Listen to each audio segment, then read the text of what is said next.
புதுச்சேரி அரசின் மொத்த கடன் 13,084 கோடியாக உயர்ந்துள்ளதாக மத்திய கணக்கு தணிக்கை குழு அறிக்கை வெளியிட்டுள்ளது. புதுச்சேரி சட்டப்பேரவையில் தாக்கல் செய்யப்பட்ட மத்திய தணிக்கை கணக்கு குழுவின் அறிக்கையில் 2019 2024 ஆண்டு வரையிலான 5 ஆண்டு காலத்தில் சொத்துக்களை உருவாக்குவதற்கான வரவு செலவு திட்ட ஒதுக்கீட்டை அரசு முழுவதும் செலவிடவில்லை எனவும், மொத்த நிலுவையில் உள்ள கடன் 2019-20 9,449 கோடியிலிருந்து 2023-24 13,084 கோடியாக உயர்ந்துள்ளதாகவும் குறிப்பிடப்பட்டுள்ளது. புதுவை யூனியன் பிரதேச அரசின் ஒற்றை ஒருங்கிணைப்பு கணக்கில் 423.6 கோடி பயன்படுத்தப்படாமல் இருப்பதாக மத்திய தணிக்கை கணக்கு குழு அறிக்கை தாக்கல் செய்திருக்கிறது. 2024 மார்ச் வரை புதுவை அரசில் முறைகேடு, பணமிழப்பு மற்றும் பணம் கையாடல் செய்ததாக 316 சம்பவங்கள் நடந்துள்ளதாகவும், இதில் அரசின் எல்லா துறைகளையும் சேர்த்து மொத்தம் 28.89 கோடி இழப்பு ஏற்பட்டுள்ளதாகவும் குறிப்பிடப்பட்டுள்ளது. புதுவை மின்துறையில் மட்டும் 257 சம்பவங்கள் மூலம் இந்த துறையில் மட்டும் அரசுக்கு 27.14 கோடி இழப்பு ஏற்பட்டுள்ளது என்றும் தெரிவித்துள்ளது. 2019-20 இருந்த 4,113 கோடியாக இருந்த அளவில் இருந்து கடந்த ஆண்டு 6,423 கோடியாக உயர்ந்திருக்கிறது. அதே காலகட்டத்தில் மூலதன வரவினங்கள், கேபிட்டல் ரிசீட்ஸ் என்று சொல்வார்கள், 1,044 கோடியிலிருந்து 1,269 கோடிக்கு அதிகரித்திருக்கிறது. இது 21.5 விழுக்காடு வளர்ச்சியாகும். 31 மார்ச் 24 அன்றுள்ளவாறு கருவூல கணக்கில் மொத்தம் மாற்றமான 5,314.16 கோடியில் மத்திய அரசின் பங்கு 298.22 கோடி மற்றும் மாநிலத்தின் பங்கு 245.94 கோடியை சிங்கிள் நோடல் அக்கவுண்ட் என்று சொல்வார்கள், SNA அக்கவுண்டுகளுக்கு மாற்றியது. இது முந்தைய இருப்பான 79.46 கோடியை உள்ளடக்கியதாக கொண்டது. அதே காலகட்டத்தில் மொத்த மாற்றமான ரூபாய் 534.16 கோடியில் 423.61 கோடி SNAகளின் வங்கி கணக்கில் பயன்படுத்தப்படாமல் இருந்தது. இது கிட்டத்தட்ட 87 விழுக்காடு ஆகும். அடுத்து 2019-20 7,163 கோடியாக இருந்த யூனியன் பிரதேசத்தின் மொத்த செலவினம் 46.66 விழுக்காடு உயர்ந்து 10,505 கோடியாக உயர்ந்தது. 23-24 ஆண்டில் இந்த வருவாய் செலவினம் மட்டும் 6,836 கோடியில் இருந்து 10,066 கோடியாக 23-24 ஆண்டில் உயர்ந்திருக்கிறது. அதாவது மொத்த செலவினத்தில் வருவாய் செலவினம் சுமார் 96 விழுக்காடுகளாக இருக்கிறது. கமிட்டட் எக்ஸ்பெண்டிச்சர் என்று சொல்லக்கூடிய கட்டாயம் செலுத்தப்பட வேண்டிய செலவினங்களில் செலுத்தப்பட வேண்டிய வட்டி, சம்பளம், ஓய்வூதியம் போன்றவை முக்கியமானவை. இந்த வகை செலவினங்கள் 2019-20 4,048 கோடியாக இருந்ததிலிருந்து 1,232 கோடி அதிகரித்து 23-24 ஆண்டில் 5,280 கோடியாக உயர்ந்திருக்கிறது.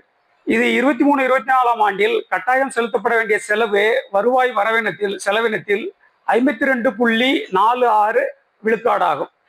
19-20 ஆண்டில் மானியம் 223 கோடியிலிருந்து 23-24 ஆண்டில் 348 கோடியாக உயர்ந்திருக்கிறது. சப்சிடிஸ் 348 கோடியாக உயர்ந்திருக்கிறது. 2022-23 317 கோடியிலிருந்து 122 கோடி அதிகரித்து 38.49 விழுக்காடு அதிகரித்து மூலதன செலவினம் 439 கோடியாக உயர்ந்திருக்கிறது. அதாவது மொத்த செலவினங்களில் மூலதன செலவினம், கேபிட்டல் எக்ஸ்பெண்டிச்சர் என்பது 439 கோடியாக உள்ளது. லாஸ், பண இழப்பு மற்றும் பண கையாடல்கள், அந்த 3 தலைப்புகளில் தவறு செய்த அதிகாரிகள் இல்ல நிர்வாக குறைபாட்டினால் ஏற்பட்ட இழப்புகள் பதிவு செய்திருக்கிறாங்க. அதற்குரிய துறை சார்ந்த நடவடிக்கைகளில் மேற்கொண்டிருக்கிறோம் என்பதை சுட்டிக்காட்டியிருக்கிறார்கள். அந்த மொத்த மதிப்பினுடைய அளவை இங்கு பதிவு செய்திருக்கிறோம்.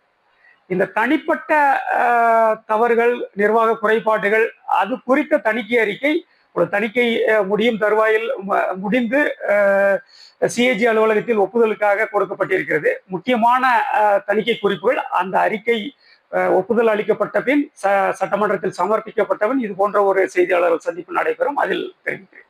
கேசஸ் சொல்லுவோம் இல்லையா, கேசஸ்ல இன்ஸ்டன்சஸ் அப்படின்னு சொல்லுவோம் இல்லையா, இந்த நேர்வுகள் அப்படின்னா வந்து இப்ப நிலுவையில் உள்ள 316 நேர்வுகளில் 28.89 கோடிக்கான அரசு பணம்னு அந்த முறைகேடுகள் சொல்றோம் இல்லையா. அந்த நேர்வுகள் அப்படிங்கிறது அவங்களுக்கு 316 இன்ஸ்டன்சஸ், தனித்தனி நிகழ்ச்சிகள்னு வச்சுங்களேன், தனித்தனி செயல்கள் இல்ல ஒரு அத்தனை முறை தவறுகள் அல்லது இழப்புகள் ஏற்பட்டிருக்கு, அதனுடைய மொத்த எண்ணிக்கை, அதைத்தான் நேர்வுகள் அப்படின்னு சொல்றோம். இதனுடைய ஃபாலோ அப் என்னன்னு கேட்டா, இந்த அறிக்கை வந்து சட்டமன்றத்தினுடைய பொது கணக்கு குழுவிற்கு செல்ல வேண்டும். இது போக வந்து இந்த அறிக்கை குறித்து வந்து நாங்கள் அரசிடம் ஏப்ரல் 3ஆம் தேதியே வந்து இந்த அறிக்கையில் சொல்லப்பட உள்ள கருத்துக்களை அரசின் கவனத்திற்கு அறிக்கையாக அதற்கு முன்னவே கொண்டு வந்து அந்த காலகட்டத்தில் அவர்களுடைய நீண்ட விவாதம் நடத்தி இருக்கிறோம், ஒரு கலந்துரையாடல் நடத்தி இருக்கிறோம், அவர்களுடைய சில விளக்கங்களையும் கேட்டு பெற்றிருக்கிறோம். அதையும் இந்த தணிக்கை அறிக்கையிலே குறிப்பிட்டிருக்கிறோம். இதற்கு அடுத்து இந்த அறிக்கை சட்டமன்றத்தில் சமர்ப்பிக்கப்பட்டவுடன் பொது கணக்கு குழுவிற்கு செல்ல வேண்டும். அந்த பொது கணக்கு குழு இதை ஆய்விற்கு எடுத்து தவறு செய்த குறைபாடுகள் உள்ள துறையை சார்ந்த அந்த அதிகாரிகளை அழைத்து அதற்குரிய விளக்கங்களை கேட்பார்கள். அந்த விளக்கங்களை கேட்டு அந்த விளக்கம் ஏற்புடையதாக இருந்தால் அந்த பொது கணக்கு குழு என்பது சட்டமன்ற உறுப்பினர்கள் அடங்கிய குழு. அந்த குழு வந்து அந்த விளக்கத்தை ஏற்றுக்கொண்டால் அந்த பற்றி முடித்து வைக்கப்படும். இல்லை என்றால் மேற்கொண்டு எடுக்க வேண்டிய நடவடிக்கைகளை அவர்கள் ஆணையிடுவார்கள். அந்த ஆணைகளை எல்லாம் தொகுத்து மறுபடியும் சட்டமன்றத்தில் வைத்து அவர்கள் ஒப்புதல் பெற வேண்டும். அந்த நடைமுறை பொது கணக்கு குழுவின் வரம்பிற்குள் வருகிறது. அந்த குழு விவாதம் நடக்கும் பொழுது எங்கள் அலுவலகத்தின் உதவி அதிகாரியோ தலைமை அதிகாரியோ வந்து அந்த குழுவிற்கு உதவி செய்வோம்.